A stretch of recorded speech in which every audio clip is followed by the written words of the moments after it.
Okay, hii ni Forex Insight hizi. So kwa siku ya leo nitaenda kufanya analysis ambayo ni kwenye pair ya gold na kujua kwamba outcome ni ipi kwa siku ya leo. Na tukumbuke kwa siku ya leo kuna news ambayo ni CPI.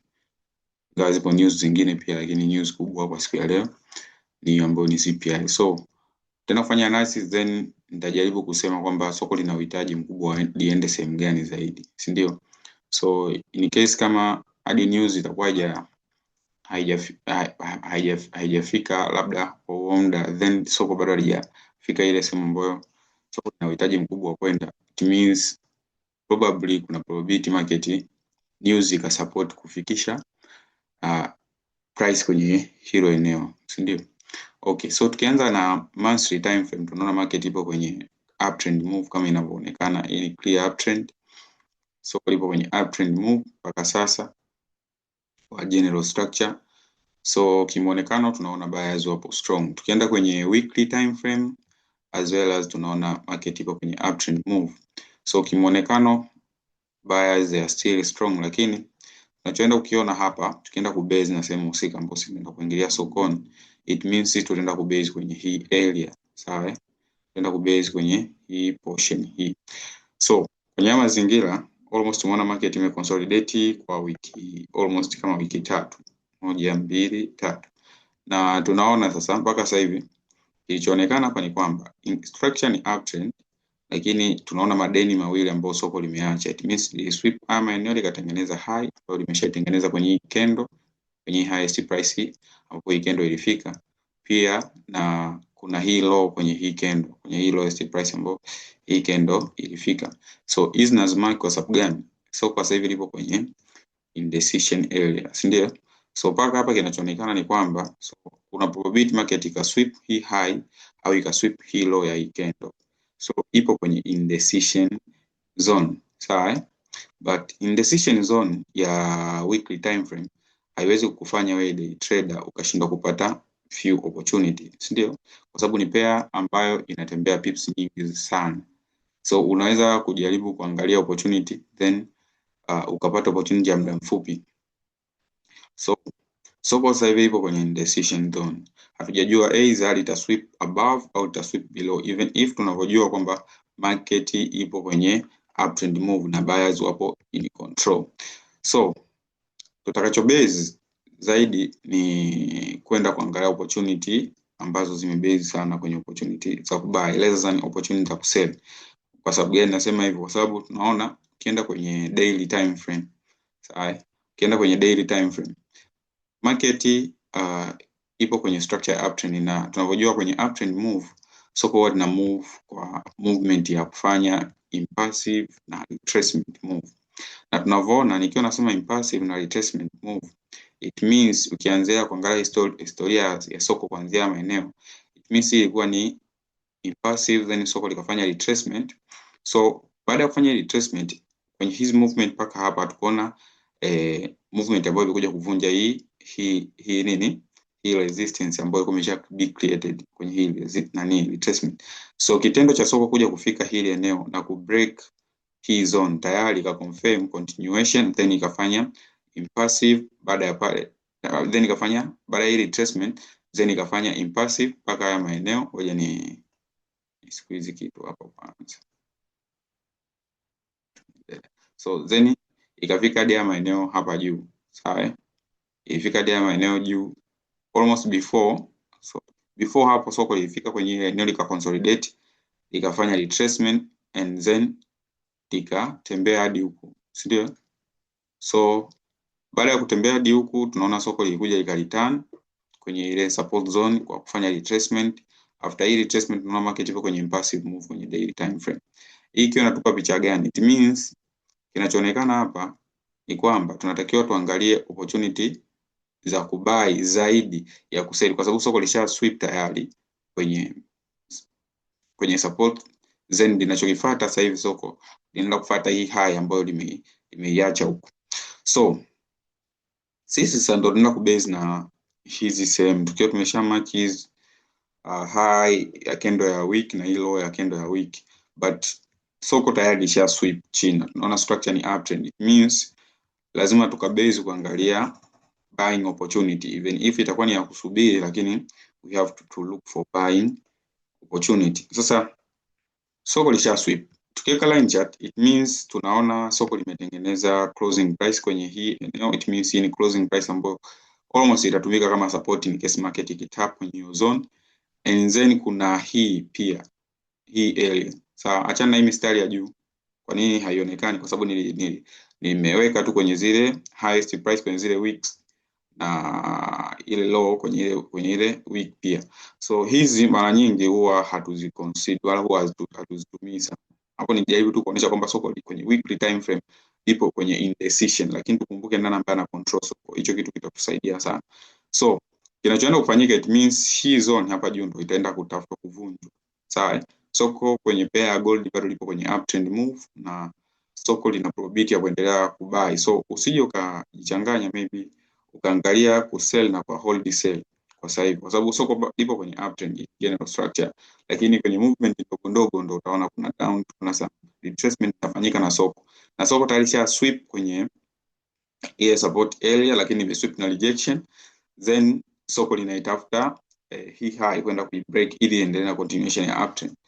Okay, so tutarudisha candlestick chart na kuendelea kufanya some analysis. So kinachoenda kufanyika ni kwamba soko sasa hivi limetembea mpaka limefika hapa juu na tukaona limefanya indecision structure. It means li consolidate kwenye haya maeneo. Sawa. Soko lilifika hapa ikaconsolidate kwenye hili eneo. Then baada ya hii consolidation tumeona soko kwenye daily time frame ilifanya breakout ya hii consolidation. Ikiwa inamaanisha kwamba sellers kwa muda mfupi huu sellers wameonekana hapo strong. It means wamebreak hii eneo. Sasa sehemu gani ambayo iko targeted zaidi? So tunaona baada ya kubreak hili eneo na tunapojua soko likishatoka kwenye consolidation mara nyingi huwa linakuja linafanya pullback then linaenda na impulsive move. Tunaona maana gani? So ukiangalia kwa hapa soko li break hii consolidation and then limefanya pullback na hii week ya day.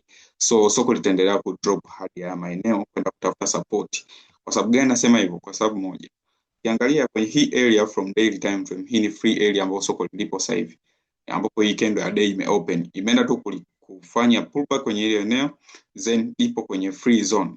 So hii free zone ili soko lipate balance au lipate support area, means lazima linatakiwa li return hadi kwenye hii support zone ambayo ni ya daily time frame. Sawa, ambayo imetengenezwa kwenye hii movement ya uptrend. Kuna hii uptrend ambayo imetengenezwa, si ndio? Lengo ni kwenda kuvunja hii area, lakini before it means lazima soko li return kwenye support level according to candlestick zinavyotuonesha, sio? Mara nyingi zaidi soko likisha break consolidation huwa halirudi kwenye consolidation mpaka litafute support area before halijarudi kwenye consolidation. So ambacho tunakiona ni soko litalitani hadi kwenye hii area then soko litaenda kuendelea na kupush juu. Sawa, na kinachoonesha sasa hivi soko tayari lishafanya pullback kwenye hii zone ya consolidation, imesha sweep then inatembea. Sasa ili tuone sasa kwamba ni kipi ambacho kinaendelea zaidi, we have to move to 4-hour time frame kupata picha zaidi, sio? Na based na hiyo area. So tukija kwenye 4-hour time frame, ni kipi tunachokiona? Kwenye 4-hour time frame tunaona soko kwamba lilifanya breakout ya hii consolidation ya 4-hour ambayo imechukua muda mrefu zaidi. So after hii consolidation baada ya soko kufanya breakout, tunaona soko limekuja kulitest kwenye hii consolidation na tunaona sellers wameshaapia kwa hii candle ya 4-hour time frame. So hii candle ambayo imeprint bearish candle from hii area, it means imesha confirm soko lishafanya pullback then linatafuta impulsive move lishuke hadi kwenye hii area hapa chini. Tuko pamoja?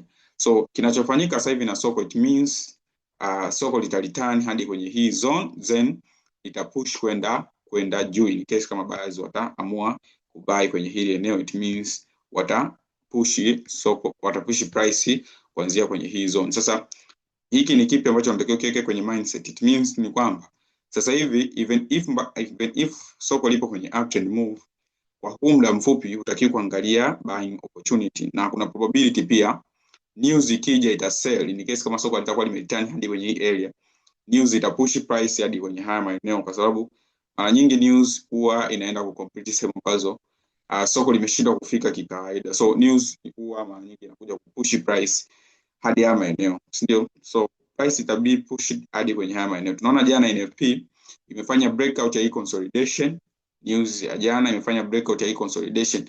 So nice, kuna continuation na market kuja kulitani hadi kwenye hii zone ambayo utaangalia probability how the market imeenda kuattach hapa, candles zimeenda kugusa namna gani, ili wewe sasa uangalie buying opportunity unaichukua kwa namna ipi.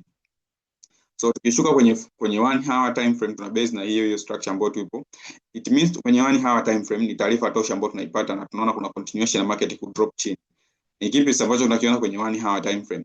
Tunachokiona kwenye 1 hour time frame ni hichi hapa, kwamba market ilivyo break hii consolidation, kipi ambacho kilifanyika? It means after hii breakout ya consolidation, tunaona market ilikuja hadi kwenye hii area, na tunavyojua siku zote market ikifanya breakout kwenye either structure ni ranging au consolidation, lazima iliturn kwenda kufanya pullback, then iende na passive move ambayo itaenda kugusa na kuvunja hii area na kudrop hadi hapa chini. So market sasa hivi ipo kwenye selling side kwa muda mfupi, then buying side itapatikana kwenye hii support level. So market itaendelea ku drop kwenye SAUD mpaka hii area. So for this time I'm not recommending anyone to take a buying opportunity, kwa sababu hicho ndo ambacho kinaonekana na ndo uhalisia wa soko unavyoonekana. Soko lilikuwa kwenye consolidation ya muda mrefu, zimefanya breakout, after breakout imefanya retest kwenye ile consolidation, then expectation market kuendelea na continuation ya kudrop. So gold itaendelea kudrop aggressive hadi kwenye maeneo, then kupata support, and then kama itakuwa kuna probability ya market push kwenda juu, itaendelea push juu baada ya kulitani kwenye hii zone. So asa tukiangalia pia confirmation ya 1 hour time frame, tunaona kwamba baada ya market kulitani kwenye hii zone, tunaona ili consolidate sana, ikiwa na nini, kulikuwa kuna indecision pia. So hiki kitendo cha market kufanya breakout kwenye consolidation tayari ilikuwa ni picha tosha kwamba market inaendelea ku drop chini. But kuna kitu tunatakiwa tukiweke akilini sana. Tunatakiwa tuangalie how the market inaenda, ambavyo imefika kwenye hii area. Ukimaki hii area ni area of consolidation ya 1 hour time frame. Sasa ni kipi ambacho tunatakiwa tuangalie hapa? Ni kimoja, kwamba ni how the market is going to pass through this area. Even if hata kama umetake sell, stop loss yako utaweka katikati ya hii consolidation, then utaendelea ku hold, ndio. But if kama mtaji wako overfold, hiyo stop loss better ukawait, ndio. Lakini sasa ambacho nakiona ni kwamba kwenye hii consolidation ambayo inatengenezwa sasa hivi, ambayo ipo sasa hivi, it means ili tuone kwamba sellers wapo strong, lazima sellers wapite kwenye hii consolidation with one candle without consolidating. Hii ikiwa inaonyesha kwamba sellers they are still strong na kuna probability market itaendelea push hadi kwenye hii area, lakini target kubwa ya soko it means return kwenye hii area, then ndio tutaangalia buying opportunity, si ndio? So tukienda kwenye 30 minutes time frame, bado tunaona ilikuwa ni consolidation, breakout imefanyika, lakini market imereturn kwenye support area ya consolidation. That's why unaona market imefika kwenye hii area, then ina respect kuonesha bullish candle, lakini si bullish candle kwa sababu bado haija close.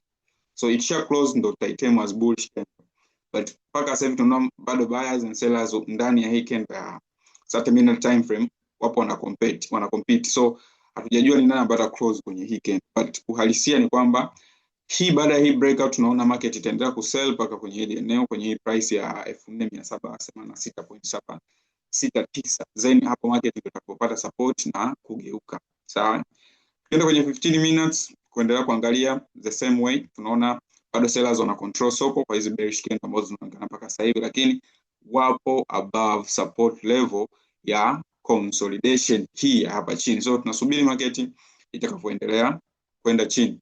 So hiyo ilikuwa ni analysis ya gold mpaka sasa hivi. So I think as wewe ni trader, kuna kitu umepata na kuna kitu ambacho unajua kwamba ni kipi ambacho unatakiwa zaidi usubiri before kujaingia sokoni au kwenda kutrade hiyo news.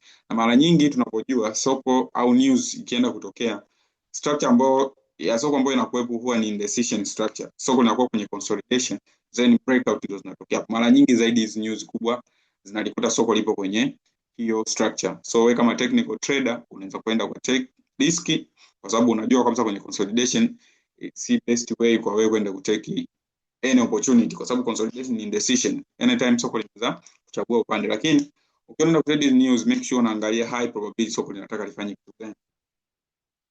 So have a nice day, tukutane live baadaye in case nikipata chance. Kwa sasa hivi naingia baadhi ya vipindi na wanafunzi, then nikipata chance nitaingia live na tutaangalia opportunity kwenye pairs zingine. Have a nice day guys.